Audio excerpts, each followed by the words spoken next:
తుదకు సహోదరులారా అని సంబోధిస్తున్నాడు. అంటే ఆయన ఏంటంటే అపోస్తలుడైనటువంటి పౌలు గారు యాక్చువల్గా దేవుణ్ణి తెలుసుకున్న తర్వాత, దేవుని యొక్క వెలుగును తెలుసుకున్న తర్వాత, సంఘ స్థాపన చేసిన తర్వాత, సంఘ పరిచర్యలో సంఘములు కట్టుకుంటూ అనేకమైనటువంటి ప్రదేశాలు తిరుగుతున్నటువంటి ఆ యొక్క సందర్భంలో అపోస్తలుడైనటువంటి పౌలు మొత్తము బైబిల్లో ఎన్ని పత్రికలు రాశాడండి?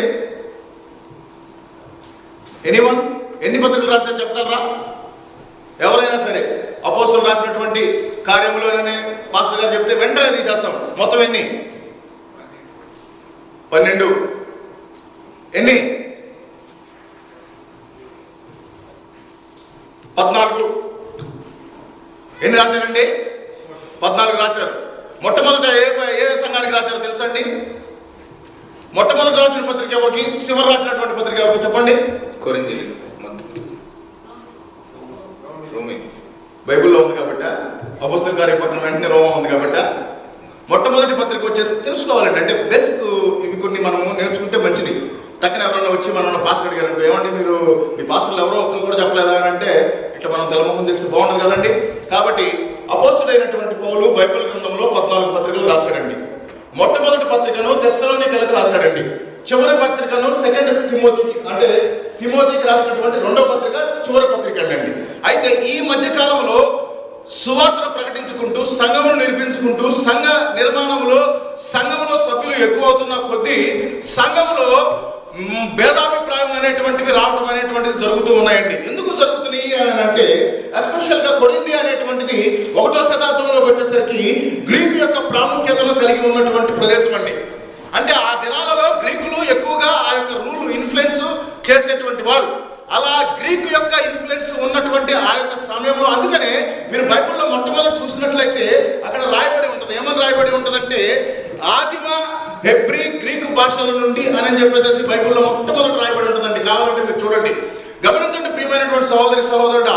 ఈ యొక్క మాటలు నేను ఎందుకు మీకు చెప్తున్నానంటే జాగ్రత్తగా గమనించి చూసినట్లయితే సంఘములో ఈ విధమైనటువంటి అనేక రకములైనటువంటి భేదాభిప్రాయాలు వస్తూ ఉన్నాయి. కారణం ఏమిటి అని అంటే అప్పటి వరకు దేవుణ్ణి తెలుసుకునేటువంటి ఆ యొక్క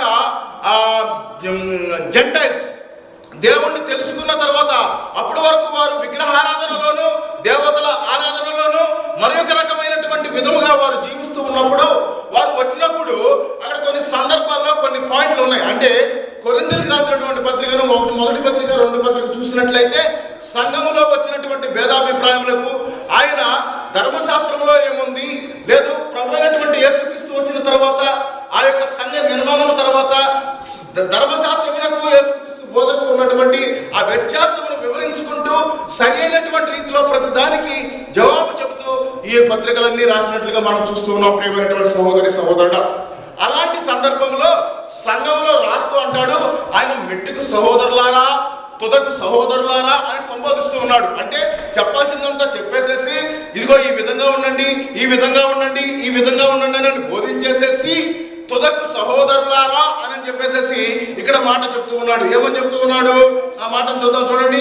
తుదకు సహోదరులారా సంతోషించుడి, సంపూర్ణులైయుండుడి, ఆదరణ కలిగి ఉండుడి, ఏక మనసు గలవారైయుండుడి, సమాధానము కలిగి ఉండుడి. ఎన్ని మాటలు కనపడుతున్నాయండి నేను ఇక్కడ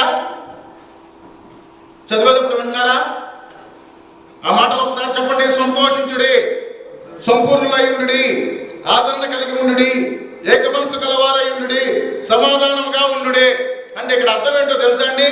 సమాధానం లేనటువంటి వారిని సమాధానంగా ఉండమని చెబుతున్నాడు.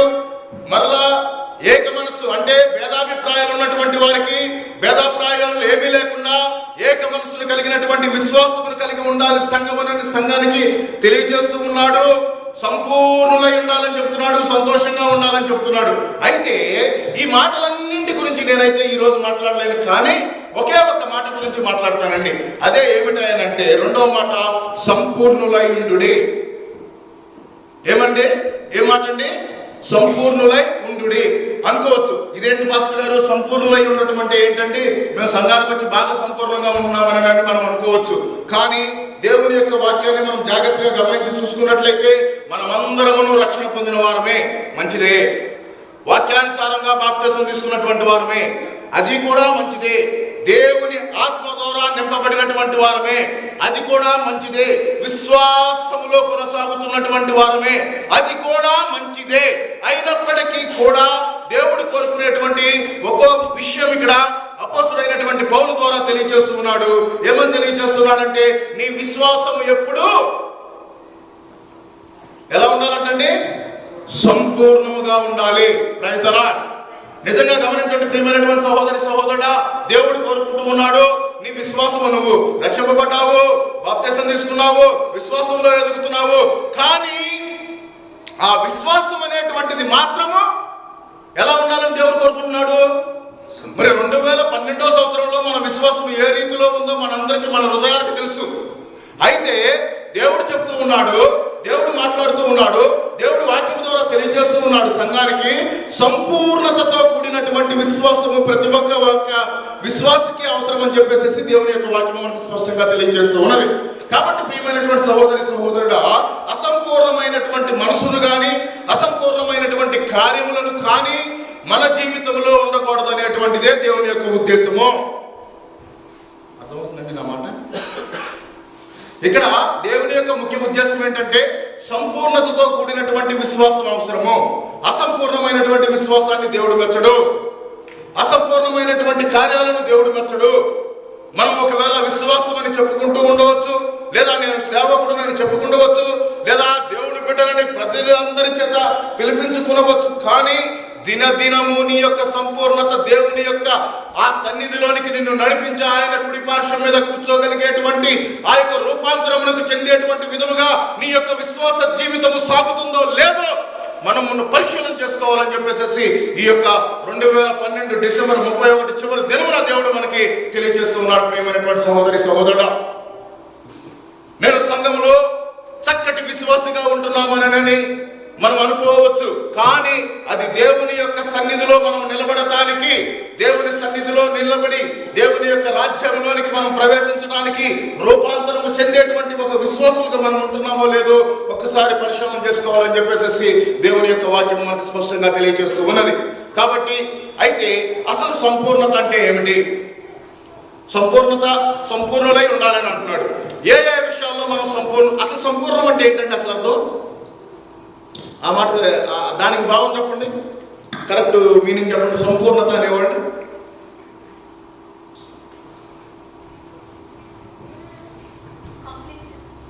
ఎస్, ఇంకా సంపూర్ణత అంటే ఇంకా అసలు అక్కడ ఏమి గ్యాప్ ఉన్నదండి. ఈ నాకు అంత పేరు తెలియదు కానీ ఐఫోన్ డిజైన్ చేసిన ఏదో ఉందంటారు. ఆయన ఐఫోన్ తయారు చేస్తే సైంటిస్టులు తీసుకెళ్ళి ఐఫోన్ ఇస్తే తీసుకెళ్ళి నీళ్ళ వాడే చూడండి. ఆ నీళ్ళలో చిన్న డ్రాప్ అయినా పైకి తెలియదనంటే ఖాళీ ఉంది, అది కూడా పొడుచుండేవాడు. అంటే అంత జాగ్రత్త తీసుకునేవాడు ఐఫోన్ క్రియేట్ చేసేటప్పుడు. నీళ్ళ పడేసేసి చిన్న బుడగోడు బయటకు వస్తే ఇంకా దీంట్లో ఖాళీ ఉంది, అది కూడా పూర్తి చేసేయండి అని, అంటే అక్కడ ఇంకా ఏదో లోపం ఉంది అనేది తెలియజేస్తున్నాడు అన్నమాట. అంటే సంపూర్ణత అంటే ఏంటంటే, దేవుడు నిన్ను కొలమానం చేసి చూశాడు అని అంటే నీ సంపూర్ణత ఆ విధంగా ఉండాలని చెప్పేసి దేవుడు ఇక్కడ కోరుకుంటూ ఉన్నాడు. అయితే సంపూర్ణత ఏ విషయాలలో మనం కలిగి ఉండాలి? నిజమైనటువంటి సంపూర్ణత కలిగినటువంటి విశ్వాసి ఏ విధమైనటువంటి విధమును కలిగి ఉంటాడు అనేటువంటి దానిని చూసుకున్నట్లయితే బైబిల్లో ఏం చెప్తుందో చూద్దాం. చూడండి, సంపూర్ణత అనేటువంటి దానికి వచ్చేసరికి తిమోతికి రాసినటువంటి పత్రిక, అపోస్తలుడైనటువంటి పౌలు తిమోతికి రాసినటువంటి పత్రిక, మొదటి పత్రిక 2వ అధ్యాయము 1వ వచనంలో మనం చూసుకున్నట్లయితే అక్కడ ఒక మాట రాయబడి ఉన్నది. చదవండి ఆ మాటను జాగ్రత్తగా. మనము సంపూర్ణ భక్తియు మాన్యతయు కలిగి నెమ్మదిగాను సుఖముగాను బ్రతుకు నిమిత్తము అన్నిటికంటే ముఖ్యముగా మనుషులందరి కొరకును. ఎవరి కొరకంటండి? ఎవరి కొరకంటండి? మనుష్యులందరి కొరకు అని చెప్పేసి దేవుని వాక్యం తెలియజేస్తుంది. ఇక్కడ ఏమి కలిగి ఉండాలి అని అంటే, మొట్టమొదట సంపూర్ణ భక్తి. ఏమన్నాడండి ఇక్కడ? సంపూర్ణమైనటువంటి భక్తి. ఇదేంటి పాస్టర్ గారు, మీరు బలేవాళ్ళు, మీరు వచ్చి లేనిపోయినవన్నీ మాకు సంఘంలో చెప్తున్నారు, అదేంటండి సంపూర్ణ భక్తి లేకుండా మేము అసలు దేవుడి సంఘానికి వస్తామా అని అంటున్నారు అని అనుకోవచ్చు మనం. క్వశ్చన్ వేసుకోవచ్చు మనకి మనమే. గమనించండి ప్రియమైనటువంటి సహోదరి సహోదరుడా, దేవుడు ఇంత స్పెసిఫిక్ గా మనకు మెన్షన్ చేస్తున్నాడు అని అంటే మన యొక్క విశ్వాసంలో, మన యొక్క భక్తిలో ఏదైనా ఒక విధమైనటువంటి క్రియలతో రూపంగా కానీ ఏదో ఒకటి మనకి సంపూర్ణమైనటువంటి భక్తిని మనం కలిగి ఉండకపోయినట్లయితే, నిజంగా దేవుని యొక్క వాక్యం చెప్తుంది కలిగి ఉండాలని ఖచ్చితంగా దేవుని యొక్క వాక్యం చెప్తుంది. ఎందుకంటే ఇది నా మాట కాదు, సంపూర్ణమైనటువంటి భక్తిని కలిగి ఉండాలని చెప్పేసి దేవుని యొక్క వాక్యము తెలియజేస్తూ ఉన్నది. ఎందుకంటే ఆ యొక్క భక్తిలో లోపం ఉండకూడదు, ఆ భక్తిలో స్వార్థం ఉండకూడదు, ఆ భక్తిలో అసూయ ఉండకూడదు, ఆ భక్తిలో ఏ విధమైనటువంటి కల్మషం అనేటువంటిది లేనటువంటి భక్తి కలిగినటువంటి విశ్వాసం యొక్క జీవితము సంపూర్ణమైనటువంటి జీవితముగా ఉంటుందని చెప్పేసి మొట్టమొదట ఏం కావాలని కోరుకుంటున్నాడంటే దేవుడు సంపూర్ణమైనటువంటి భక్తిని దేవుడు కోరుకుంటూ ఉన్నాడు. కాబట్టి ప్రియమైనటువంటి సహోదరి సహోదరుడా, 2012 సంవత్సరంలో మన జీవితం అయిపోతూ ఉన్నది. అంటే ఇంకొక కొద్ది గంటల్లో మనం 2013లోకి వెళ్తూ ఉన్నాం. అంటే ఏంటంటే ఈ సంవత్సరము దేవుని యొక్క సన్నిధిలో సంపూర్ణంగా ఉంటే ఇట్స్ వెల్ అండ్ గుడ్, ప్రాబ్లమే లేదు. ఒకవేళ సంపూర్ణత అనేటువంటి సంపూర్ణమైనటువంటి భక్తి అనేటువంటి విషయంలో ఏదైనా చిన్న లోపం ఉన్నా, లేదా ఏదైనా చిన్న స్వార్థం ఉన్నా, ఏదైనా చిన్న అసూయలున్నా, వాటన్నింటినీ మనము ఈ దినాన ఏం చేయాలండి?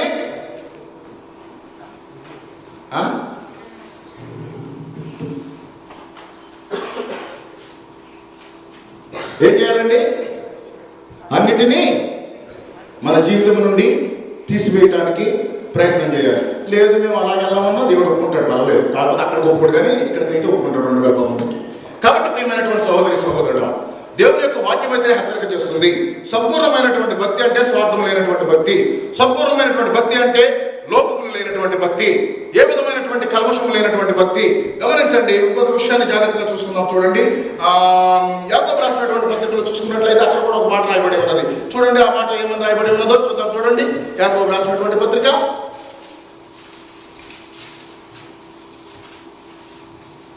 1:27. తండ్రి అయిన దేవుని ఎదుట పవిత్రమును నిష్కలంకమునైన భక్తి ఏదనగా దిక్కులేని పిల్లలను విధవరాండ్లను వారి ఇబ్బందులలో పరామర్శించుటయు ఇహలోక మాలిన్యము తన కంటకుండా తన్ను తాను కాపాడుకొనుటయే. నిష్కలంకమైనటువంటి భక్తి అంటే ఏంటంటే, నిష్కలంకమైనటువంటి భక్తి అని అంటే దిక్కులేని పిల్లలను విధవరాండ్లను వారి ఇబ్బందులలో పరామర్శించుతూ ఇహలోక మాలిన్యమును తనకంటకుండా తన్ను తాను కాపాడుకునుటయే. ఫర్ ఎగ్జాంపుల్ ఇక్కడ మనం అంతా అమెరికాలో ఉన్నాం కాబట్టి గేదెలు మన రోడ్ల మీద ఉన్నాం. సపోజ్ మన ఇండియాలో అనుకోండి, ఇప్పుడు సపోజ్ మనం వాచ్ నైట్ సర్వీస్కి శుభ్రంగా వచ్చాము. వాచ్ నైట్ సర్వీస్ అయిపోయిన తర్వాత జనరల్గా మన ఇళ్ళలో నడుచుకుంటే వెళ్తాం కదండి. జనరల్గా పల్లెటూరులో కానీ కొద్దిగా టౌన్లో కానీ వెళ్తాం. ఒక మంచి దున్నపోతు బాగా మట్టి కొట్టుకున్నప్పుడు అది ఎదురొస్తుంది అనుకోండి. మనం అలానే నీట్ డ్రెస్ వేసుకున్నాము, అది ఎదురొస్తుంది. మనం ఏం చేస్తాం చెప్పండి? ఏం చేస్తాము? దానికి ఎదురుగా వెళ్ళి నాకు రంగులు వేయమని అంటామా? అనం కదా, దాని పక్కకు తప్పుకుంటాము. అదే లోక మాలిన్యం అంటే. లోక మాలిన్యం అంటే ఏంటంటే ఆ యొక్క మట్టి అనేటువంటిది మన బట్టలకు మురికి చేసేస్తుంది అనేటువంటిది ఎలా అనుకుంటున్నామో, ఈ లోక సంబంధమైనటువంటి విషయాలు కొన్ని ఉంటాయండి. అది మనం 2 రోజులు మాట్లాడుకున్నాము. అలాంటి విషయాలలో చాలా నిష్కలంకమైనటువంటి, అందుకనే చెప్తున్నాడు నిష్కలంకమైనటువంటి భక్తి కావాలని చెప్తున్నాడు. గమనించండి ప్రియమైనటువంటి సహోదరి సహోదరుడు, మనకి తెలుగులో బైబిల్ రాసిన పేరు ఆయన పేరేంటండి? William Carey. గుడ్. ఎవరండి ఆయన? మన దేశానికి వచ్చి, మీకు విషయం తెలుసో తెలీదు, ఆయన వచ్చిన తర్వాత మొట్టమొదట యూనివర్సిటీ ఆయనే స్టార్ట్ చేశారు, హాస్పిటల్ ఆయనే స్టార్ట్ చేశారు, బ్యాంక్ కూడా ఆయనే స్టార్ట్ చేశారు. కాకపోతే ఆయన విదేశీ గారు కాబట్టి ఆయన పేరు ఎక్కడ రాలేదు.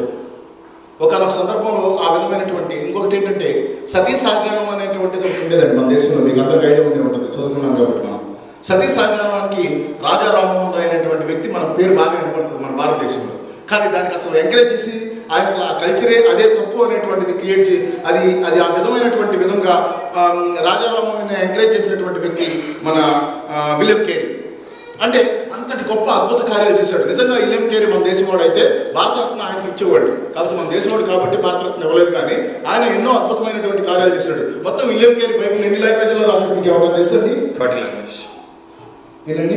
34 లాంగ్వేజెస్లో రాశాడండి. 34 భాషల్లో రాశాడు. ఒక వ్యక్తి 34 భాషల్లో బైబిల్ తర్జుమా చేస్తుంటే అంత గొప్ప విషయం తెలుసా అండి? ఎంత గొప్పగా ఇదో తెలుసండి.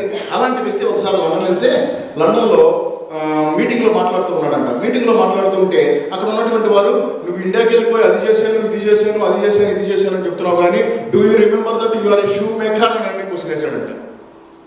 అప్పుడు వెంటనే విలియం కేరీ ఏమన్నాడు తెలుసా అండి? Thank you brother, you have అంటే నన్ను చాలా హై చేసేసావు. Do you know I'm not a shoe maker, I'm shoe repairer. నేను షూని తయారు చేసేటువంటి వ్యక్తిని కాదు, షూని జస్ట్ నేను రిపేర్ చేసేటువంటి వ్యక్తినేనని చెప్పేసి అంత స్థితిలో ఉన్నటువంటి వ్యక్తి కూడా అంత తగ్గుదల జీవితము అంటే క్రైస్తవ జీవితంలో కావాల్సిన దానికోసమని ఆమెను గుర్తు చేశాను నేను. 34 భాషలలో బైబిల్ రాసినటువంటి వ్యక్తి, దేవుడి గురించి క్షుణ్ణంగా బాగా తెలిసినటువంటి వ్యక్తి, నువ్వు నీకు గుర్తుందా నువ్వు ఆ షూలు తయారు చేసేవాడు అని అంటే, బాబు నేను తయారు చేసేవాడిని కాదు, వాటిని రిపేర్లు చేసేటువంటి వాడిని, ఇంకా నువ్వు నన్ను హెచ్చించి మాట్లాడేవని నన్ను చెప్పాడు అన్నమాట. అంటే క్రైస్తవ జీవితము అంత తగ్గుదల జీవితం అవసరం అండి. అది లేకుండా మనం ఎంత చేసినా కూడా దేవుడు మెచ్చడు. కాబట్టి ప్రియమైనటువంటి సహోదరి సహోదరుడా, నిష్కలంకమైనటువంటి భక్తి అనంటే ఆ విధమైనటువంటి భక్తి ఉండాలండి. ఇంకొకటి చూద్దాము. తిమోతికి రాసినటువంటి మొదటి పత్రికలోనే 4వ అధ్యాయంలో చూసుకున్నట్లయితే అక్కడ కూడా ఒక మాట రాయబడి ఉన్నది. దయచేసి చూడండి. తిమోతికి రాసినటువంటి మొదటి పత్రిక 4వ అధ్యాయము 7-8. అపవిత్రములైన ముసలమ్మ ముచ్చటలను విసర్జించి ఏమన్నాడండి ఇక్కడ? అపవిత్రములైన ముసలమ్మ ముచ్చట్లను విసర్జించి దేవభక్తి విషయంలో నీకు నీవే సాధకము చేసుకునుము. శరీర సంబంధమైనటువంటి సాధకము కొంచెము మటుకే ప్రయోజనకరముగును, కానీ దైవభక్తి ఇప్పటి జీవిత విషయంలోను రాబో జీవిత విషయంలోను వాగ్దానముతో కూడినదైనందున అది అన్ని విషయములలోనూ ప్రయోజనకరము. గమనించండి ప్రియమైనటువంటి సహోదరి సహోదరుడా, దేవభక్తి విషయంలో నీకు నీవే సాధనం చేసుకో. నిజంగా నాకు తెలియదండి నేను చేసే పనులు, నా అంతరాత్మకు తెలియదండి, నా హృదయానికి తెలియదండి నేను చేసేది రైటా త్వరగా అనేటువంటిది, నేను బిహేవ్ చేసేటువంటి విధానము, నేను దేవునికి అనుకూలంగా చేస్తున్నానా లేక వ్యతిరేకంగా చేస్తున్నానో నాకు తెలియదంటండి. ఖచ్చితంగా తెలుస్తుంది. అందుకనే దేవుని యొక్క వాక్యం చెప్తూ ఉంది, దేవభక్తి విషయంలో నీకు నువ్వు సాధనం చేసుకో, నీకు నువ్వు పరిశీలన చేసుకో. అందుకనే దావీదు మహారాజు అంటున్నాడు, ఏడుస్తూ కన్నీటితో ప్రార్థన చేసి ఎంతో వేదంతో కీర్తనలు రాశాడండి. ఎందుకంటే ఆయన చేసిన తప్పును ఆయన తెలుసుకుని కన్నీటితో ప్రార్థన చేసుకుని తన తప్పిదలను తెలుసుకుని కన్నీటితో తను సాధన చేసుకున్నాడు. అలాంటి విశ్వాస జీవితము, అలాంటి భక్తి దేవుడు కావాలని చెప్పేసి కోరుకుంటున్నాడు. ఒకవేళ లోక సంబంధమైనటువంటి అపవిత్రమైనటువంటి ముసలమ్మ ముచ్చట్లు నిజంగా మనలో సొల్లు కబుర్లు చెప్పేవాళ్ళు ఎవరైనా ఉన్నట్లయితే దేవుడికి విరోధము అని చెప్పేసి దేవుని యొక్క వాక్యం చెప్తుంది. మీరు ఇష్టం మీరు చెప్పుకుంటే చెప్పుకోండి, నాకేం రాదలేదు. దేవుని వాక్యం అయితే ముసలమ్మ ముచ్చట్లు చెప్పొద్దు అని చెప్తుంది. కాబట్టి ప్రియమైనటువంటి సహోదరి సహోదరుడా, దేవుని యొక్క భక్తి విషయంలో మాత్రము మనం ఖచ్చితమైనటువంటి విధంగా ఉండకపోయినట్లయితే అది సంపూర్ణమైనటువంటి భక్తి అనిపించదు అని చెప్పేసి దేవుని యొక్క వాక్యం చెప్తూ ఉన్నది. చూద్దాం 6వ అధ్యాయము 6వ వచనం, అదే అధ్యాయం అండి. 6 చదవండి ఒకసారి. సంతుష్టి సహితమైన దైవ భక్తి గొప్ప లాభ సాధకమై ఉన్నది. ఏ భక్తి అంటే సంతుష్టి సహితమైన. చూడండి, గమనించండి ప్రియమైన, ఇక్కడ మీరు ఇప్పుడు ఇన్ని రెఫరెన్స్ చదివారు కదా, మీలో ఒక్క అసలు ఆలోచన వచ్చిందా? పౌలుకి ఎందుకు ఇన్నిసార్లు చెప్పాడు? ఈ పత్రిక ఎప్పుడు రాశాడో తెలుసండి? ఆయన శిరచ్ఛేదనం చేయబోయేటువంటి ముందు రాసినటువంటి పత్రిక, చచ్చిపోవడానికి ఆయన సిద్ధపడుతూ రాసినటువంటి పత్రిక. ఎందుకు భక్తి గురించి ఎంత ప్రత్యేకంగా చెప్తూ ఉన్నాడు? క్రైస్తవ భక్తి అంటే లోకములకు ఒక వెలుగులాగా కనిపించాలి. క్రైస్తవ భక్తి అంటే లోకంలో ఒక ప్రత్యేకతను కనపరచాలి. అలాంటి విశ్వాస జీవితాన్ని దేవుడు కోరుకుంటున్నాడు. ఒకవేళ మనం ఉంటున్నామో లేదో మనం పరిశీలన చేసుకోవడానికే అపోస్తలుడైనటువంటి పౌలు తిమోతికి అంత క్లియర్గా అంత వివరంగా చెప్తూ రాశాడండి. ఇంకొక మాట కూడా చూద్దాం. 2 తిమోతి 3:12-13 కూడా చదవండి ఒకసారి. ఇక్కడ ఏమంటున్నాడు? దైవభక్తి అంటున్నాడు, అక్కడ దేవభక్తి అంటున్నాడు, ఇంకో చోట నిష్కలంకమైన భక్తి అంటున్నాడు. ఇంకో చోట కూడా చూద్దాం, చూడండి. క్రీస్తు యేసునందు సద్భక్తితో బ్రతకను ఉద్దేశించిన వారు హింస పొందుదురు. గమనించండి ప్రియమైనటువంటి సహోదరి సహోదరుడా, దేవుని యొక్క వాక్యము ఇక్కడ క్రీస్తునందు సద్భక్తితో బ్రతికేటువంటి వారికి కొద్ది కష్టాలు వస్తాయి, బాధలు వస్తాయి, వాటన్నిటిని భరించాలి. అవన్నీ వాళ్ళతో అనుభవిస్తూ రాసినటువంటి పత్రిక. ఆయన ప్రాక్టికల్ గా అనుభవిస్తూ ఆయనని కొరడాలతో 41 దెబ్బలు కొట్టారు. మీకు తెలుసండి 40 దెబ్బలు. ఆ విధంగా హింసించారు. ఒకప్పుడు ఆయన వస్తేనే గడగడ గడగడ గడగడ గడగడలాడిపోయేటువంటి క్రైస్తవ లోకము ఆయనే దేవుని యొక్క సువార్తను ప్రకటిస్తూ ఉంటే ఆయనను చిత్రహింసలు పెట్టారు. గమనించండి ప్రియమైనటువంటి సహోదరి సహోదరుడా, ఇక్కడ అపోస్తుడైనటువంటి పౌలు సంఘ నిర్మాణం కోసము చక్కటి మాటలను భక్తి విషయంలో సంపూర్ణమైనటువంటి వారంగా మనం ఉండాలంటే మొట్టమొదటి సంపూర్ణమైనటువంటి భక్తి కావాలి. ఏం కావాలండి? సంపూర్ణమైనటువంటి భక్తి ఖచ్చితంగా కావాలి.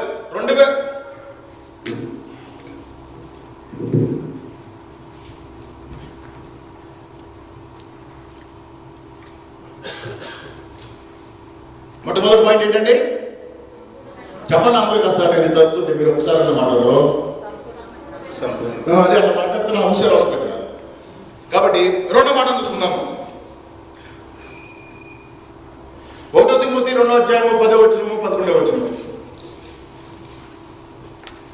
దైవభక్తి గలవారమని చెప్పుకుని స్త్రీలకు తగినట్టుగా జాగ్రత్తగా చదవాలి ఈ మాట. సత్క్రియల చేత తమను తాము అలంకరించుకునవలను. ఎలా అలంకరించుకోవాలంటే దైవ భక్తి కలవారమని చెప్పుకుని స్త్రీలకు తగినట్లుగా సత్క్రియల చేత. ఏ క్రియలు అంటండి? సత్క్రియలు అంటే ఏంటి? మంచి పనులు. అంటే చెడ్డ పనులు కూడా చేద్దామనే కదా కొన్ని. అంటే సంఘంలో మనం చేసే ఎన్ని మంచి పనులు అన్ని మన వరకు ఉంటే కాదు, దేవుని దృష్టికి అవి మంచి పనులుగా ఉండాలి. దేవుని యొక్క దృష్టిలో అవి మంచి కార్యములుగా ఉండాలి. అందుకోసమే చెప్తున్నాడు, దైవ భక్తి కలవారమని చెప్పు కొను స్త్రీలకు తగినట్లుగా. ఏమని చెప్తున్నాడు అంటే, నిజంగా ప్రియమైనటువంటి సహోదరి సహోదరుల బైబిల్లో కూడా దైవ భక్తికి తగినటువంటి స్త్రీలను గురించి మనం మాట్లాడుకుంటే బైబిల్లో మీరు కొంతమంది పేర్లు చెప్పచ్చు, ఈజీగా చెప్పేస్తారు. చెప్పండి, ఎవరి పేర్లు చెప్పండి. తబిత పేరు విన్నారా? దోర్కా అని అంటారు, విన్నారా? అపోస్తుల కార్యం చూడండి 9:36. అపోస్తుల కార్యం 9:36. మరియు యొప్పేలో తబిత అని ఒక శిష్యురాలు ఉండేది. ఆమెకు భాషాంతరమున దోర్కా అని పేరు. ఆమె సత్క్రియలను ఏమంటే? ఆమె సత్క్రియలు ధర్మకార్యములను. జాగ్రత్తగా గమనించండి. ఆమె సంఘంలో ఏం చేసేదంటే సత్క్రియలు చేసేది, ధర్మకార్యములను చేసేదంటే బహుగా చేసేదని చెప్పి దేవుని యొక్క వాక్యం తెలియజేస్తున్న ప్రియమైనటువంటి సహోదరు సహోదరుడు. అంటే అలాంటి సత్క్రియలు చేసేటువంటి ఒక విశ్వాసిగా ఉండాలి అని చెప్పేసి ఆ విధమైనటువంటి సత్క్రియలు చేసేటువంటి వారిని ఏమని చెప్తున్నాడు అక్కడ? సంపూర్ణ 1 కొరింథీ 2:10-11 సంపూర్ణులై ఉండడు. 1 కొరింథీ 2:10-11.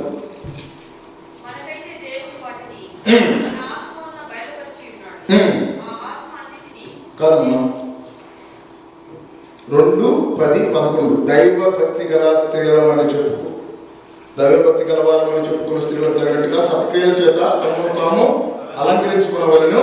స్త్రీలు మౌనంగా ఉండవలసినదే గాని ఉపదేశించుటకైనను పురుషుల పైన 11. స్త్రీలు మౌనముగా ఉండి సంపూర్ణ విధేయతతో నేర్చుకునవలెను. అంటే ఇక్కడ స్త్రీలు అని అంటే మళ్ళీ మేల్ అండ్ ఫీమేల్ గానీ నేను ఇక్కడ చెప్పట్లేదు. ఈ సందర్భంలో స్త్రీ అనేటువంటి దానికి వచ్చేసరికి సంఘము స్త్రీ, పురుషుడు క్రీస్తు. సంఘము మౌనంగా ఉండి సంపూర్ణ విధేయతను కలిగి ఉండాలి. అర్థమైందా? సంఘము ఏం కలిగి ఉండాలంటండి? సంపూర్ణ విధేయత. ఇక ఇంకొక మాట, ఆ ముందు మాటనే మనం ఇంకొకసారి దైవభక్తి గల వారమని చెప్పుకున్న స్త్రీలకు తగినట్లుగా సత్క్రియల చేత తమను తాము అలంకరించుకును అని అనేటువంటి మాటకు వచ్చేసరికి దానికి కొద్దిగా పై మాట జస్ట్ ఊరనే చదువుతున్నాను, ఎవరికైనా బాధ కలిగితే క్షమించండి. 9వ వచనం దయచేసి చదవండి. మరియు స్త్రీలు అనుకవయు స్వస్థ బుద్ధియు గలవారై యుండి తగుమాత్రపు వస్త్రములే గాని జడలతోనైనను బంగారములతోనైనను ముత్యములతోనైనను మిగులు వెలగల వస్త్రములతోనైనను అలంకరించుకొనక. ఏం చేసుకోవద్దన్నాడండి? చర్చిలోకి వచ్చేటప్పుడు ఇంటికాడ కాదు, పిల్లలలో కాదు, పిల్లలలో ఎన్ని వేసుకోవచ్చు, చర్చికి వచ్చేటప్పుడు ఎన్ని వేసుకోకూడదు. వేసుకుంటే ఏముంటుందో తెలుసా? పక్క వాళ్ళ యొక్క దృష్టి ఆ ఆభరణాల మీద వాటి మీద పడతాయనని అపోస్తుడైనటువంటి పౌలు ఇప్పుడు కాదు, ఎన్నో సంవత్సరాల క్రితం రాసిన మాట ఇది. ఇప్పుడు మనకి రాసిన అంటే మనకు కూడా ఇంప్లిమెంట్ అవుతుంది. దేవుని సంఘంకి వచ్చినప్పుడు చాలా అనుకోగలిగినటువంటి విధంగా ఉండి, సింపుల్గా ఉండి, దేవుని సంఘంలో చాలా నమ్రతగా క్రమశిక్షణగా ఉండాలని చెప్పి చెప్తున్నాడు. అంటే ఇక్కడ మాట దేవుని యొక్క వాక్యం ఇది చెప్తుంది, నా ధర్మం నేను చెప్పాలి. కాబట్టి విశ్వాసంగా మీ నిర్ణయం మీరు తీసుకోవచ్చు. అది మీ ఎవరు కాదండి, వాక్యం అయితే చెప్తూ ఉన్నది. తగినటువంటి విధంగా అలంకరించుకొనవలను అని చెప్పేసి దేవుని యొక్క వాక్యం చెప్తుంది. కనుక ఆ విధమైనటువంటి రీతిలో మనం అలంకరించుకోవాలని చెప్పేసి దేవుని యొక్క వాక్యం తెలియజేస్తుంది. తీతుకు రాసినటువంటి పత్రిక 3:8 ఒక మాట రాయబడి ఉంది, దయచేసి చూడండి. తీతుకు రాసినటువంటి పత్రిక 3:8. ఈ మాట నమ్మదగినది కనుక దేవుని యందు విశ్వాసం ఉంచువారు సత్క్రియలను శ్రద్ధగా చేయుట యందు మనసు ఉంచినట్లు. ఏమని చేయాలంటే మన మనస్సు ఎలా ఉండాలంటే, క్రైస్తవుల యొక్క మనస్సు సంఘంలో ఎలా ఉండాలంటే, ఏది మంచో దానికోసము పరితపించి చేసేటువంటి మనసును కలిగి ఉండాలి. అప్పుడు సంపూర్ణమైనటువంటి విధేయతతో మనము చేసిన వాళ్ళం అవుతాము. సత్క్రియలు అనేటువంటివి చేసే మంచి మనసు ఉండాలని చెప్పేసి దేవుని యొక్క వాక్యం మనకు స్పష్టంగా తెలియజేస్తూ ఉన్నది. 2:14 కూడా చదవండి దయచేసి ఒకసారి. తీతు 2:14. ఆయన సమస్తమైన దుర్నీతి నుండి మనలను విమోచించి సత్క్రియల ఆసక్తి గల ప్రజలతో మన కోసరమై పవిత్రపరచుకుని తన సొత్తుగా చేసుకున్నటకు తను తానే మన కొరకు అర్పించుకుని. ఎందుకు మనము సత్ప్రవర్తనను కలిగి ఉంటాము అని అంటే, ప్రభు అయినటువంటి యేసుక్రీస్తు మన కొరకు తనకు తానే సమర్పించుకుని శిలువ మరణము పొంది మనలను సత్క్రియలు చేసేటువంటి వారిగా, సంపూర్ణులను చేసేటువంటి వారుగా దేవుడు చేశాడు. కనుక మనుషులమైనటువంటి మనము సత్క్రియలు చేసేటువంటి విషయంలో మంచి మనస్సును కలిగి ఉండాలని చెప్పేసి దేవుని యొక్క వాక్యం తెలియజేస్తూ ఉన్నది. ప్రియమైనటువంటి సహోదరుడా, ఇంకొక 3వ మాట చూస్తున్నాం. ఇప్పుడు ఎన్ని మాటలు అయినాయండి? సంపూర్ణమైనటువంటి ఏం కావాలి? మనుషులకి సంపూర్ణత కావాలి. ఏం కావాలి? మొట్టమొదటి పాయింట్ ఏంటి? సంపూర్ణమైనటువంటి భక్తి. సంపూర్ణమైనటువంటి భక్తిలో మళ్ళీ ఎన్ని రకాలు చూపించాడు దేవుడు? నిష్కలంకమైనటువంటి భక్తి, దైవభక్తి, దేవభక్తి, ఇంకోటి సద్భక్తి. ఎన్ని భక్తులు అండి? ఇవన్నీ మనం కలిగి ఉండాలి. సంపూర్ణ విధేయత అనేటువంటి విషయానికి వచ్చేసరికి ప్రిస్కిల్లా పేరున్నారా? పేరు ఎవరు? ఆమె ఏం చేసింది? ఆమె అపోస్తులైనటువంటి పౌలుకి ఎప్పుడు వచ్చినా సరే సంఘాల్లో చాలా పరిచయం చేస్తూ చక్కగా విశ్వాసంతో చక్కగా ఎన్నోసార్లు పౌలు చెప్తాడు, ఆకులను ప్రిస్కిల్లాని అడిగారని చెప్పండి. ప్రిస్కిల్లా పేరు ముందు అంటాడు, ఎందుకంటే ఆ బాగా యాక్టివ్ ఇన్వాల్వ్ అయ్యాడు. ఎందుకంటే అపోస్తులైనటువంటి పౌలు ప్రిస్కిల్లా పేరు ఎత్తాడు అని అంటే ఆమె ఎంత నమ్మకంగా, ఎంత విశ్వాసంగా, ఎంత తగ్గింపుతో, ఎంత దేవుని సన్నిధిలో భయభక్తులతో చేసిందో మనం ఆలోచించుకోవాలి. అలా ప్రిస్కిల్లా లాగా నేను ఉండాలని కోరుకోవాలి. అలాంటి మనసు నాకు ఇవ్వమని దేవుడు కోరుకోవాలి. 2013లో కూడా మనం ఆ విధంగా వెళ్ళాలనేటువంటి ఒక చక్కటి తీర్మానంతో నిజంగా దేవుని సన్నిధిలో మనం అడిగేటువంటి ప్రార్థన ఏంటంటే, నిజంగా చెప్తున్నాను ప్రియమైనటువంటి సహోదరుడు, 2012 సంవత్సరంలో ఎన్నో చిరదులు చూసాము, ఎన్నో తీర్పులు చూసాము. మనకు జీవితాల్లోనే ఎన్నో మంచి కార్యాలు చూసాము. నిన్న కాక మొన్న మనకి ఏమొచ్చిందంటే శాండీ వచ్చిందా రాలేదా? భయపడిపోయారా రాలేదా? కొన్ని గంటలు కరెంట్ కూడా లేదు కదండి కొన్ని రోజులు. నేను ఒక చిన్న ఇది చెప్తాను, మన ఇండియాలో జరిగే సంఘటన. మనకి వరదలు వస్తాయి, బహుశా కృష్ణా జిల్లాలో కానీ గుంటూరు జిల్లా కానీ గోదావరి జిల్లా ఆ లైన్లో ఉన్న వాళ్ళకి తెలుస్తుంది.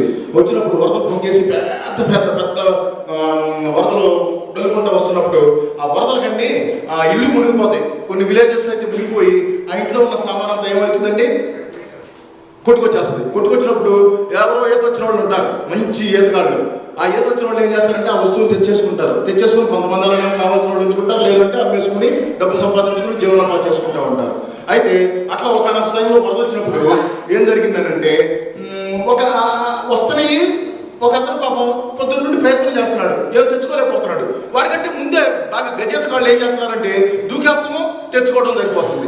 వీడల్లనేమో ఏమి తెచ్చుకోలేనటువంటి స్థితిలో ఉన్నాడు. సరే ఇట్లా కాదు, వీళ్ళందరికంటే ఏదో ఒక విధంగా ముందు దూకేసేసి నేను తెచ్చుకోవాలనే ఉద్దేశంతో అంత దూరంలో ఉన్నటువంటి ఒక పెట్టిని చూశాడండి. ఆ పెట్టిని చూసి ఆ పెట్టిని ఏ విధంగానైనా సరే తెచ్చుకోవాలనేటువంటి ఉద్దేశంతో దూకేసేసి పట్టపట్ట అందరికంటే ముందు వెళ్ళిపోతున్నాడు. సరే పక్కన ఉన్న వాళ్ళు కూడా ఏమనుకున్నారంటే సరేలే పోనీలే, ఏముంది పొద్దున్నే కష్టపడుతున్నాడు, ఒకరు కూడా తెచ్చుకుంటే తెచ్చుకున్నాడు అని చెప్పేసి వెళ్ళిపోయి ఆ పెట్టి దగ్గరికి వెళ్ళిపోయి ఆ పెట్టిని గట్టిగా పట్టేసుకున్నాడండి. పట్టేసుకున్న తర్వాత వాడు ఏం చేయాలి, పెట్టిని పట్టుకున్న వాడు ఒడ్డుకు రావాలా లోపలికి వెళ్ళాలా?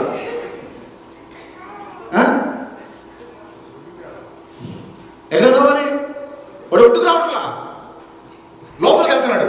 లోపలికి వెళ్ళిపోయి ఇదేంట్రా వాడు ఎవడైనా పెట్టిన పట్టుకుంటే బయటకు వచ్చేసి దాచుకుంటారు కదా, ఇదేంట్రా బయటికి రాకుండా వాడు లోపలికి వెళ్తున్నాడు అని చెప్పేసి కాసేపు కింద ఇక్కడ ఉన్న వాళ్ళందరూ అనుకుంటున్నారు అంటండి.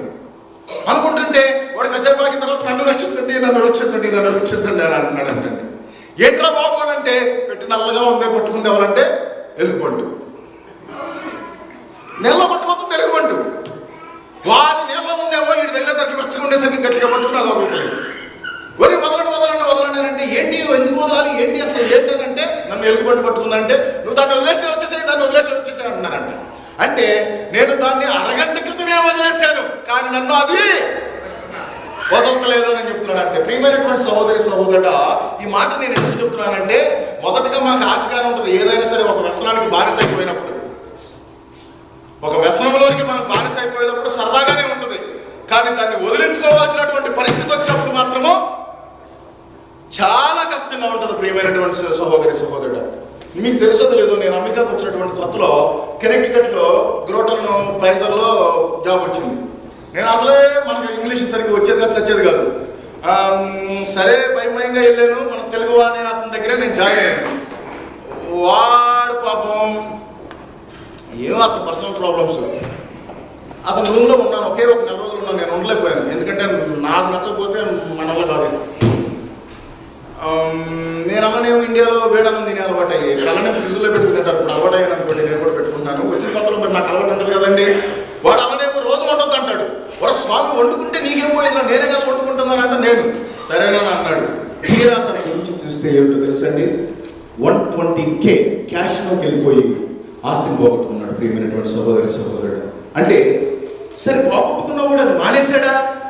పైగా అంటాడు ధర్మరాజు జోదంలో పోగొట్టుకోలేదా? అలాంటి దిక్కుమాల మాటలు చెప్తున్నాడండి. ప్రియమైనటువంటి సహోదరు, ఈ మాటలు మేము ఎందుకు చెప్తామో తెలుసో పాస్టర్లు ఇక్కడ కూర్చొని, ఎందుకనంటే దానిలో ఉన్నటువంటి చెడు వల్ల ఈ నష్టం ఉంటుందని తెలియజేయడానికి. అంటే జోదం గురించి మాట్లాడుతున్నామంటే ఎందుకు మాట్లాడుతున్నాం? జోదం వల్ల నష్టం ఉంది. సినిమాల గురించి మాట్లాడతారంటే సినిమాల వల్ల నష్టం ఉంది. అల్లరితో కూడినటువంటి ఆటపాటల గురించి మాట్లాడుతున్నామంటే వాటి వల్ల నష్టం ఉందని తెలియజేసేటువంటి ఉద్దేశంతోనే సంఘంలో ఉండి మాట్లాడుతాం. కానీ అక్కడ జోదానికి వెళ్ళాడు, జోదం గురించి మాట్లాడకూడదని కాదు అక్కడ అర్థం. దాని వల్ల ఏంటంటే జరిగినటువంటి నష్టం అతను 120, వాళ్ళ అమ్మ నాన్న ఇద్దరు టీచర్స్ అయితే 60 ఎంత దగ్గర వాళ్ళు 6 లక్షలు ఎంత వాళ్లే పంపించారు డబ్బులు. అమెరికాలో ఉన్న వాడికి వాళ్ళ ఇంటికి పంపించాల్సింది వాళ్ళ ఇంటికి పంపించారు. సరే తర్వాత నేను 4 రోజులు ఉన్న తర్వాత మానేశాడా అంటే మానలేకపోతున్నాడు, బానిస అయిపోయాడు. ప్రియమైనటువంటి సహోదరుడా, వ్యసనం అనేటువంటి ఆ విధంగా మనిషి యొక్క జీవితాన్ని భగ్నం చేస్తుంది.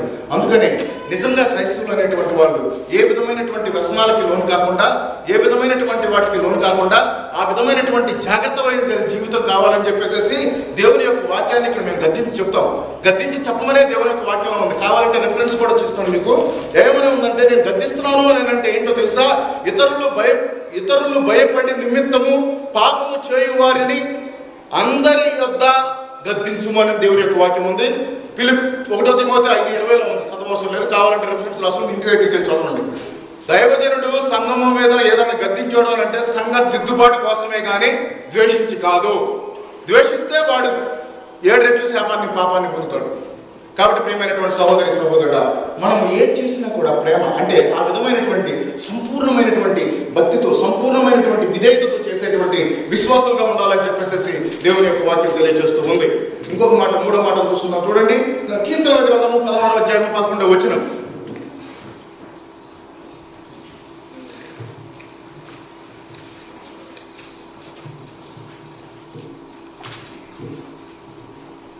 కీర్తన 16:11 అండి. జీవ మార్గము నీవు నాకు తెలియజేసేదవు. జీవ మార్గమును నువ్వు నాకు తెలియజేసేదవు.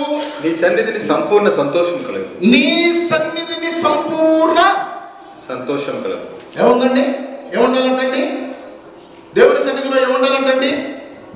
సంపూర్ణమైనటువంటి సంతోషం. ప్రియమైనటువంటి సహోదరి సహోదరులారా, జాగ్రత్తగా గమనించి చూసుకున్నట్లయితే ఈ మాటలు దేవుని యొక్క వాక్యం స్పష్టంగా తెలియజేస్తూ ఉన్నది.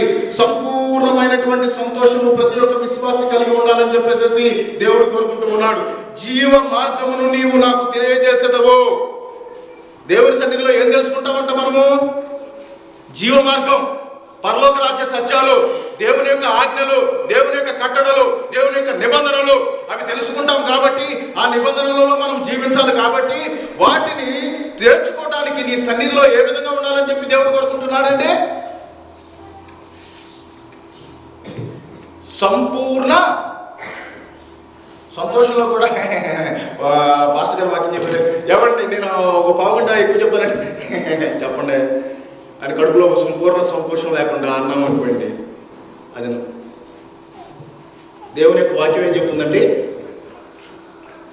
సంపూర్ణ సంతోషం అవసరం అని చెప్పేసి దేవుని యొక్క వాక్యం మనం కోరుకుంటాం. ప్రియమైనటువంటి సహోదరు, ఈ మాస్టర్లు ఇంతే బయట పట్టుకుంటే వాతావరణం ఇక్కడ అందులో మన ఇండియాలో అంటారు. అంటే నేను 4 ఏళ్ళు చర్చలో చేశాను కదా, మీటింగ్కి వెళ్ళినప్పుడు అంటూ ఉంటాడు అన్నమాట. ప్రియమైనటువంటి సహోదరి సహోదరు, పాస్టర్ గారు మైకి తగిలిందా ఈ గోదావరిలో అని అంటారు. అఫ్కోర్స్ చిన్నప్పుడు నేను కూడా అనుకోండి తెలియని వయసులో.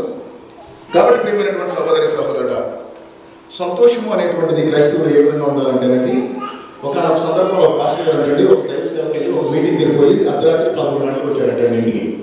జాగ్రత్తగా గమనించిన మాటలు, ఈ మాటలు శ్రద్ధగా ఉండండి విశ్వాసులైనటువంటి వారు.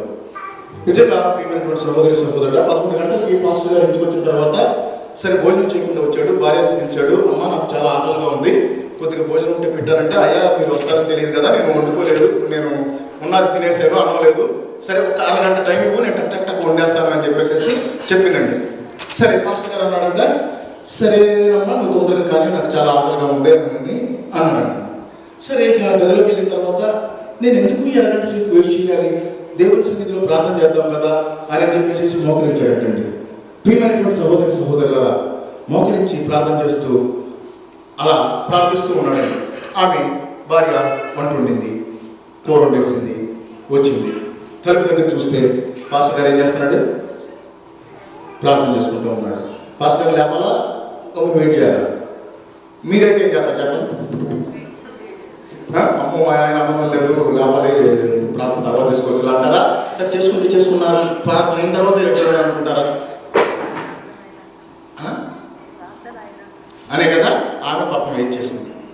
ఆమె వెయిట్ చేసింది, అన్నం ఆడిపోయింది. మళ్ళీ వెయిట్ చేసింది, తీసుకొచ్చి పెట్టింది. మళ్ళీ వెయిట్ చేసింది, తీసుకొచ్చి పెట్టింది. పాస్టర్ గారు ప్రార్థన ముగించుకొని వచ్చాడు. పాస్టర్ గారు ప్రార్థన ముగించుకొని వచ్చి, అమ్మ నేను ఇందాక ఆకలేస్తున్నానని చెప్పాను కదా, అన్నం పెట్టానంటే ఆమె కన్నీటితో ఏడుస్తుందంట. అయ్యగారు మీరు ప్రార్థనలోకి వెళ్ళి వాళ్ళకి 3 రోజులు అని చెప్పి కన్నీటి ప్రయోగం అయిపోయిందంట. ప్రియమైనటువంటి సహోదరి సహోదరుడు, ఆ ప్రార్థనలో ఉన్న ఆనందాన్ని పాస్టర్ గారు అనుభవిస్తూ, అది రాత్రి పగల, రోజా 2 రోజుల అనేటువంటిది కూడా పాస్టర్ గారికి నిజమైనటువంటి ఆనందమును, ప్రార్థన ఆనందమును. మనం 10 నిమిషాలు ప్రార్థన చేస్తే ఎవరన్నా వచ్చి పక్కన వాళ్ళు అందుకుంటే బాగుండబ్బా అని అనిపిస్తుంది జనరల్గా. ఇంకా ఏ మాటలు ఉంటాయి మనం అడుగుతానికి కూడా, ప్రభా ఆమెను దీవించు, ఏమని దీవించు, అది చెయ్యి ప్రభా, ఇది చెయ్యి ప్రభా, నా ఇంటిని కాపాడు, నా అది కాపాడు, ఇది కాపాడు, అది కాపాడు అంటామే కానీ ప్రభా నాలో ఈ లోపం ఉంది ప్రభా, దాన్ని ఎట్లాగైనా తప్పించు ప్రభా అని ఏడుస్తాం అనేది చాలా తక్కువగా బాగుపడుతుంది. నిజంగా ప్రియమైనటువంటి సహోదరి సహోదరుడు, మీకు ఎట్లా ఉన్నాయో మీకు తెలియదు, కానీ ఈ మాటల్లో నిజంగా పాస్టర్ గారు 3 రోజులు కన్నీటితో ప్రార్థన చేసి ఆ విధంగా ఉండి, అమ్మా నేను 3 రోజులు ఉందా నేను ప్రార్థనకి వెళ్ళేది, నాకు అనిపించలేదే, నేను అట్లా అనుకోవట్లేదే అని అన్నాడంటండి. అంటే దేవునిలో ఎంత ఆనందాన్ని పొందితే ఆ అనుభూతిని పొందుతాడో ఒకసారి ఆలోచించండి ప్రియమైనటువంటి సహోదరి సహోదరులారా. కాబట్టి ఈ యొక్క 2012 సంవత్సరంలో సంతోషంతో కూడినటువంటి సంపూర్ణమైనటువంటి సంతోషంతో దేవుని సన్నిధిలో గడపాలనేటువంటి ఒక స్థిరమైనటువంటి నిర్ణయాన్ని మనము ఏర్పరచుకోవటం అనేటువంటిది చాలా అవసరమని చెప్పేసి దేవుని రాత్రికాల సమయంలో మనకి తెలియజేస్తూ ఉన్నాడు. ఇంకొక మాట, చివరి మాటను మాట్లాడతాను, చూడండి, జాగ్రత్తగా గమనించండి. తీతుకు 3:2 చదవండి దయచేసి.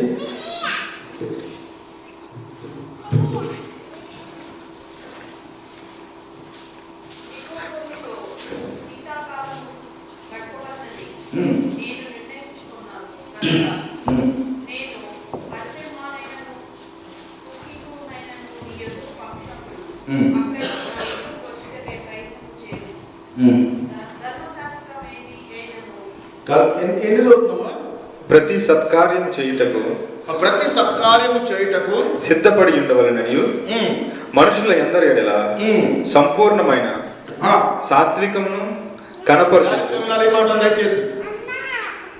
సంపూర్ణమైన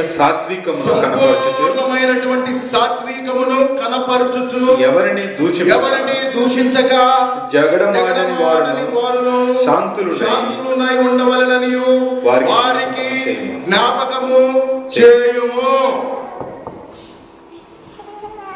సంపూర్ణమైనటువంటి ఏంటంటమ్మా?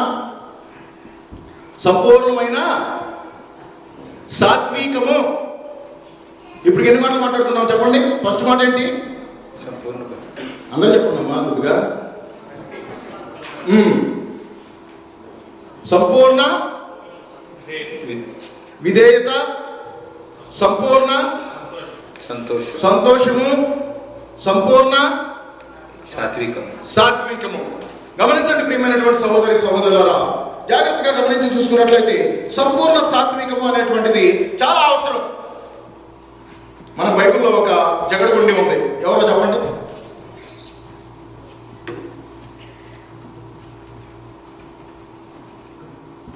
ఒక పేరుకి అర్థం జగడగుండి.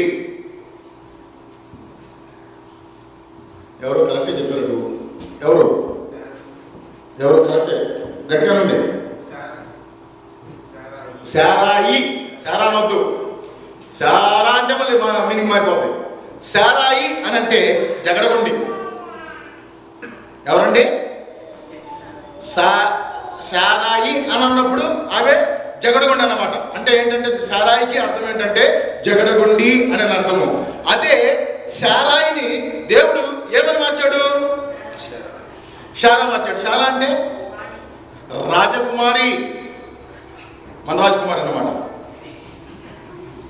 ప్రియమైనటువంటి సహోదరి సహోదరులారా, శారా అని అంటే రాజకుమారి, శారాయి అంటే జగడగుండి.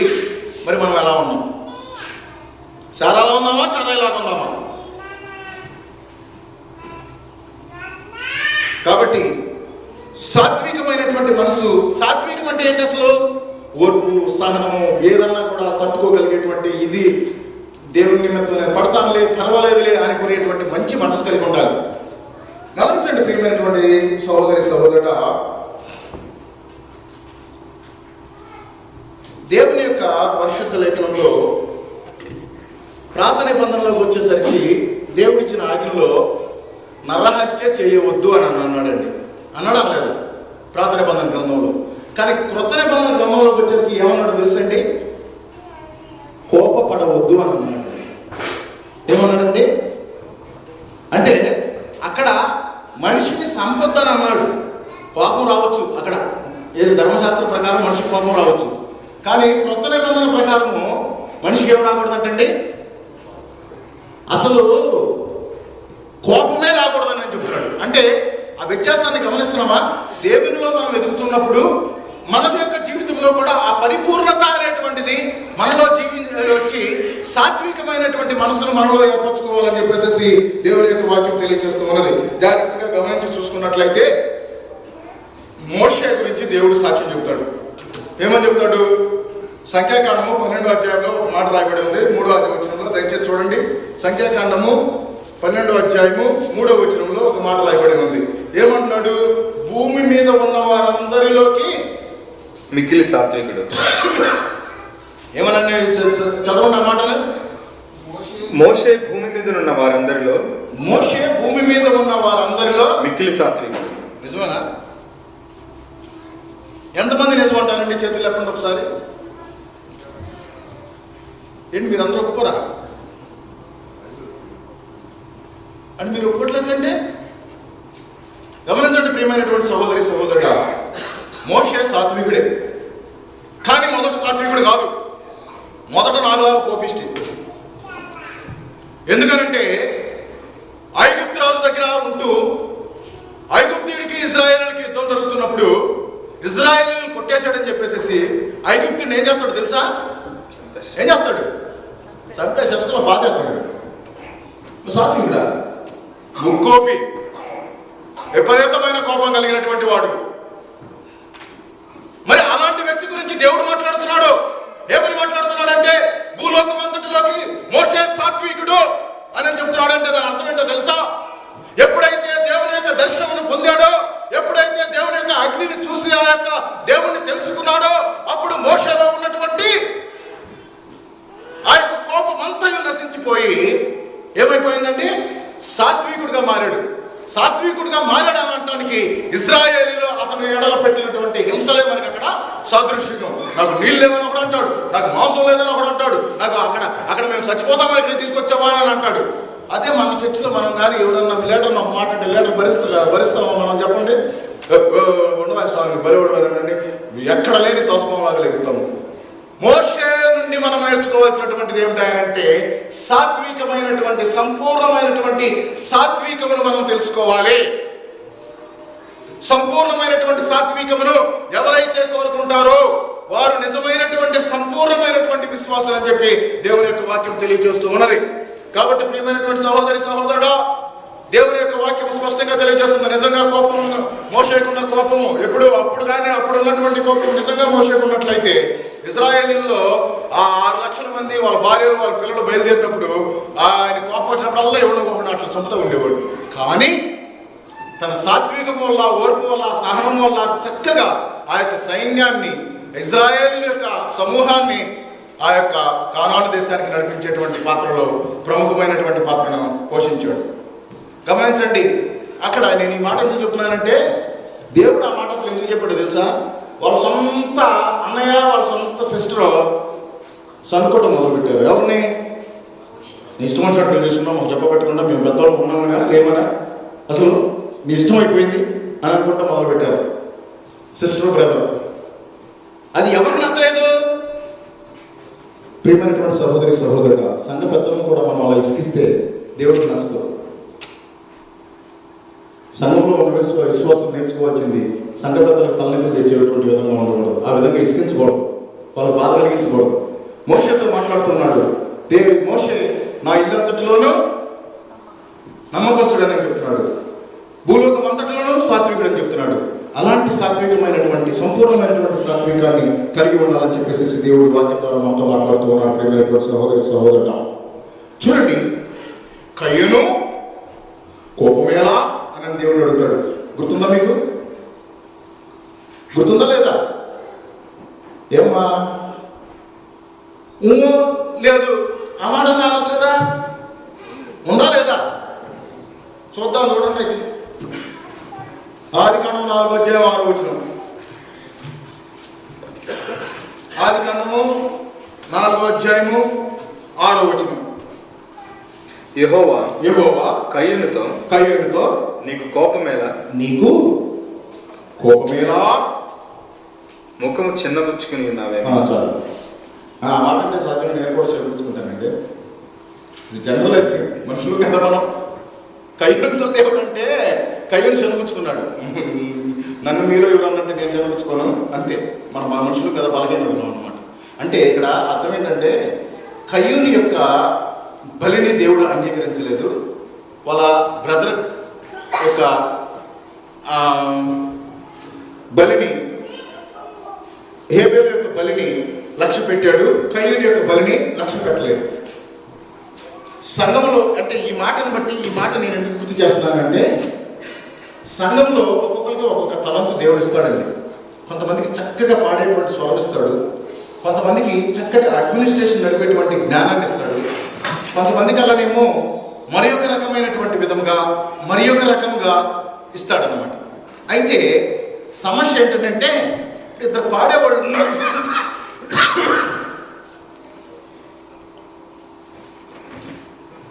ఇద్దరు పాడేవాళ్ళు ఉన్నారనుకోండి. ఇద్దరు పాడేవాళ్ళు ఉన్నప్పుడు సహజంగా వాళ్ళిద్దరు పక్కన కూర్చుని నువ్వు ఈ పాట పాడు, నేను ఈ పాట పాడతాను, ఇద్దరు వెళ్ళి పాడుకుందాము అని అంటే ఇద్దరు పాట పాడతారు. ఇద్దరు పాడేసి వచ్చిన తర్వాత ఒక ఆమె బాగా పాడేసింది, రెండో ఆమె బాగా పాడలేదు. బాగా పాడినా చక్కగా బడే పాడేవాళ్ళు అన్నాడు. అన్న వెంటనే బాగా పాడినా చూసారా ఏమొచ్చేస్తుంది, ఏమొస్తుంది? అప్పుడు వరకు పక్కనే కూర్చున్నారు, పక్క సీట్లోనే కూర్చుని నువ్వు ముందెళ్ళు, నేను ముందు పాడు, నేను తర్వాత నేను వెళ్ళి పాడతాను అంటారు. పాట అయిపోయింది, పాట పాడిన అమ్మాయి వెళ్ళిపోయింది తెలుసా, ఇంకో చోట కూర్చోండి. అంటే విశ్వాసంలో అలాంటి వాళ్ళు ఉంటారు అనే దానికోసం నేను ఈ మాట చెప్తున్నాను. గమనించండి ప్రియమైనటువంటి సహోదరి. అంటే మనలో ఉన్నారని కదమ్మో నేను అంటున్నాను, అట్లా ఆలోచించాను, నేను జనరల్గా నేను వాక్యం చెప్తున్నాను. కాబట్టి ప్రియమైనటువంటి సహోదరులారా, ఆ విధమైనటువంటి విధంగా ఒకవేళ హేబేలు యొక్క అర్పణను దేవుడు అంగీకరించాడు, నా అర్పణ నాది అంగీకరించలేదని చెప్పేసి ఒకవేళ కయ్యూనులాగా మనం ద్వేషం పెంచుకునేటువంటి విశ్వాసంగా ఉంటే అది సంపూర్ణమైనటువంటి సాత్వికంతో కూడినటువంటి విశ్వాసం కానే కాదు. ఏదైనా కానీ ఒక పని, మంచి పని చర్చికి సంబంధించింది ఎవరు చేసినా మనం ఎంకరేజ్ చేయాలి. చెడ్డ పని ఎవరు చేసినా తప్పు అని చెప్పాలి, చెప్పకపోతాం కూడా తప్పే. తప్పు చేసే వాళ్ళు తప్పు చేస్తున్నామని చెప్పకపోతాం కూడా తప్పే, దాన్ని ఎంకరేజ్ చేస్తూనే అవుతుంది. కాబట్టి ప్రియమైనటువంటి సహోదరుడా, ఈ యొక్క కయ్యూను కోపమేళ అని అడగడానికి గల కారణం ఏంటంటే, ఆ అర్పణ అనేటువంటిది ఒకటి దేవుడు ఒప్పుకున్నాడు, ఒకటి ఒప్పుకోలేదు. దాని మూలంగా కయ్యూనికి కోపం వచ్చింది. ఇంకొక మాట గుర్తు చేసేసరికి ఆహాబు గుర్తున్నాడండి. ఆహాబు కూడా నాబోతు పొలాన్ని అడుగుతాడా? అడిగితే నాబోతు ఏమంటాడు? ఇస్తాడా? ఇది నా పితృరాజ్యం, మా నాన్న కష్టపడి సంపాదించాడు, నాకు జ్ఞాపకం కావాలి, నేను చస్తే ఏమన్నా అంటాడు. అప్పుడు ఈయన మూతి ముడుచుకుని కూర్చుండేను అని అంటారు. అప్పుడు వెంటనే ఎవరొచ్చారండి? భార్య యజమాని వచ్చి ఏమంది? ఆహాబు ఏంటి అలా కూర్చున్నామంటే, నాబోతు పొలం ఏమంటే, ఏంది ఆయన పొలం ఇచ్చేది, మనమే తీసుకుంటాం అని చెప్పేసేసి దొంగ సాక్షులు పెట్టేసేసి అతన్ని చంపేసినట్లుగా మనం చూస్తాం. అంటే ఎందుకు అని అంటే, సంఘాల్లో అనేక రకమైనటువంటి ఇట్లాంటి ఇబ్బందులు ఉంటాయి. అలాంటప్పుడు సాత్వికము, సంపూర్ణమైనటువంటి సాత్వికము విశ్వాసికి అవసరము. కాబట్టి సంపూర్ణమైనటువంటి భక్తి, సంపూర్ణమైనటువంటి విధేయత, సంపూర్ణమైనటువంటి సంతోషము, సంపూర్ణమైనటువంటి సాత్వికము, ఒకవేళ ఈ నాలుగిట్లో ఏదైనా ఒకటి కానీ మన జీవితంలో 2012 వరకు లేకపోతే 2013లోనికి సంపూర్ణమైనటువంటి ఒక క్రైస్తవుడిగా, సంపూర్ణమైనటువంటి ఒక విశ్వాసిగా, సంపూర్ణమైనటువంటి ఒక దేవుని బిడ్డగా, మారు మనసు పొందినటువంటి బిడ్డగా మనం ముందుకు సాగాలనేటువంటి ఒక తీర్మానము ఈ రోజున తీర్మానించుకోవాలనేటువంటి ఉద్దేశంతోనే మనందరమును సంపూర్ణులుగా ఉండాలని చెప్పి దేవుడు కోరుకుంటున్నాడు. కనుక ఆ సంపూర్ణతకు తగినటువంటి ఇంకా 5-6 ఉన్నాయండి సంపూర్ణతల గురించి. కాకపోతే మనకు టైం కాదు, నాకు రామప్రసాద్ గారి ఇచ్చిన టైం కూడా అయిపోతుంది. కాబట్టి ఆ సమయము అంటే ఆ సంపూర్ణత అనేటువంటిది క్రైస్తవ విశ్వాసకి ఎంత అవసరమో 2013లో ఈ సంపూర్ణతతో కూడినటువంటి భక్తితో నేను దేవుని సన్నిధిలోనికి వెళ్ళాలి అనేటువంటి ఒక తీర్మానంతో ముందుకు సాగితే నిజంగా దేవుడు మన సంపూర్ణతను చూసి ఆనందిస్తాడని చెప్పేసి దేవుడి యొక్క వాక్యం మనకి హెచ్చరిక చేస్తుంది, నీకు నాకు మనందరికీ.